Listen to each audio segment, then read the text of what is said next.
کچھ عرصہ پہلے تک ہمارے معاشرے میں انٹرنیٹ کے استعمال کو انتہائی بری بات سمجھی جاتی تھی، لیکن آج انٹرنیٹ کے بغیر گزارا کرنا مشکل ہے، بلکہ آج تو موبائل فون کی طرح انٹرنیٹ بھی ہماری ضرورت بن چکی ہے۔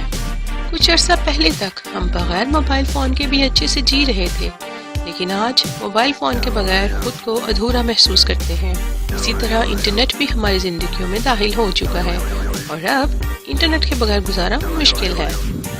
آج کی اس ویڈیو میں ہم بتائیں گے کہ انٹرنیٹ کیسے ایجاد ہوا۔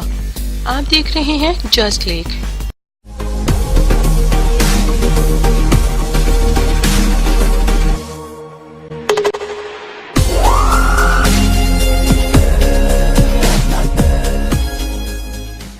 اگر آپ پہلی بار ہمارے چینل پر آئے ہیں تو سبسکرائب کے بٹن کو دبا کر بیل کے نشان کو بھی ضرور دبائیے تاکہ ہماری تفریحی ویڈیوز سب سے پہلے آپ تک پہنچ سکیں۔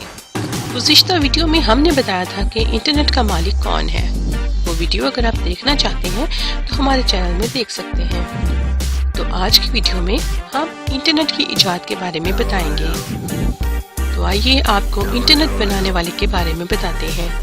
یہ بات تو ہم سب ہی جانتے ہیں کہ روس اور امریکہ کے درمیان ایک سرد جنگ کا آغاز 1950 کی دہائی سے ہو چکا تھا اور ایک دوسرے کو نیچا دکھانے کے لیے ٹیکنالوجی اور جنگی میدان میں مقابلہ جاری تھا۔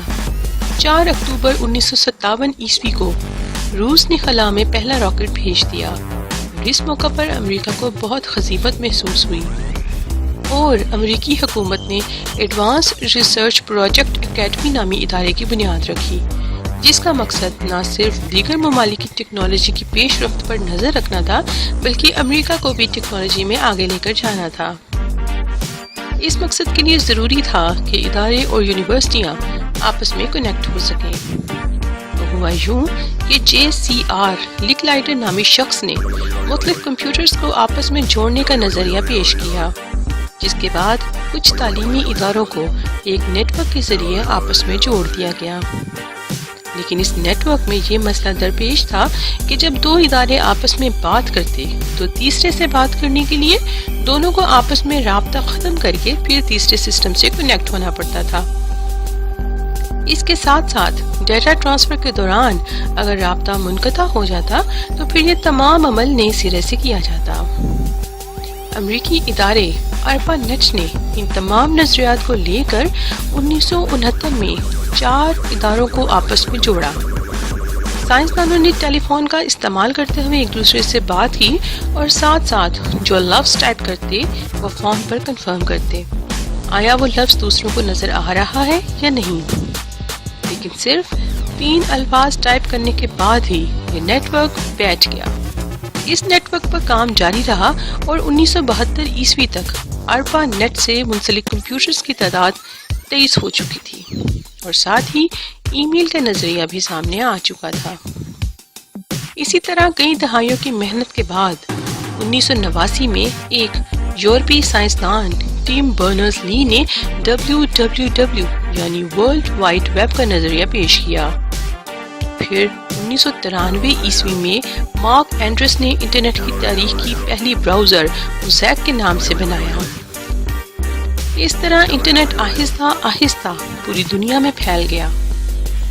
آپ میں سے اکثر لوگوں نے وہ وقت بھی دیکھا ہوگا جب PTCL لینڈ لائن کے انتہائی سست رفتار انٹرنیٹ پر یاہو میسنجر پر چیٹ کیا جاتا تھا۔ آج سے 20 سال پہلے کمپیوٹرز کو نیٹ ورک پر لانے کے لیے تاروں کی ضرورت ہوتی تھی۔ پھر وائی فائی ایجاد کی گئی اور انٹرنیٹ کی سپیڈ میں مزید اضافہ ہوتا گیا۔ اب بنا تار کے موبائل، لیپ ٹاپ اور دوسرے ڈیوائسز کو انٹرنیٹ سے بآسانی کنیکٹ کیا جا سکتا ہے۔ آج ہم انٹرنیٹ کو بغیر کسی کیبل یا تار کے کسی بھی جگہ استعمال کر سکتے ہیں۔ اب تو وائی فائی سے بھی 100 گنا تیز انٹرنیٹ آنے کی خبریں آ رہی ہیں۔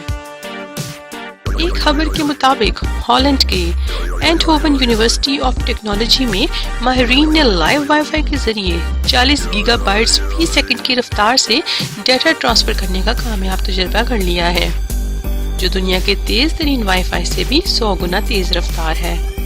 آنے والے وقتوں میں انٹرنیٹ کے ساتھ کیا ہونے والا ہے یہ تو وقت ہی بتائے گا۔ امید کرتے ہیں ہماری آج کی ویڈیو آپ کو ضرور پسند آئی ہوگی۔ ویڈیو پسند آنے کی صورت میں لائک اور کمنٹ کرنا مت بھولیے گا۔ شکریہ۔